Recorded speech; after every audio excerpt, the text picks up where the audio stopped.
இது ஆன பிறகும் நம்ம சகுனி இருக்கார் பாருங்க, மூலக்காரர். அவர் என்ன பண்ணார், திருதராஷ்டிரன் கிட்ட போனார்.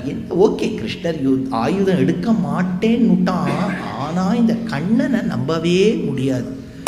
அவன் யுத்த பூமிக்கு வந்துட்டான்னா அவன் என்ன யோசிக்கிறான் என்னாலேயே யோசிக்க முடியாது. நான் எல்லாரையும் ஆராய்ந்து யோசிச்சுடுவேன், நீங்கள் இப்போ என்ன யோசிக்கிறேன்னு கூட எனக்கு தெரியும் திருதராஷ்டிரா.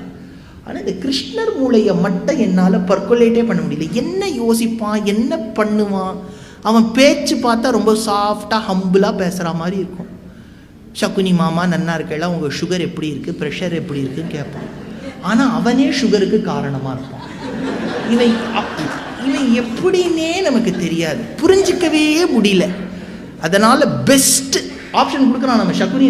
சகுனி ரொம்ப இன்டெலிஜென்ட், ஞாபகம் வச்சுங்கோ. சகுனி மாதிரி ஸ்மார்ட் பர்சன் கிடையாது மகாபாரதத்தில். இது ஆன பிறகும் நம்ம சகுனி இருக்கார் பாருங்க.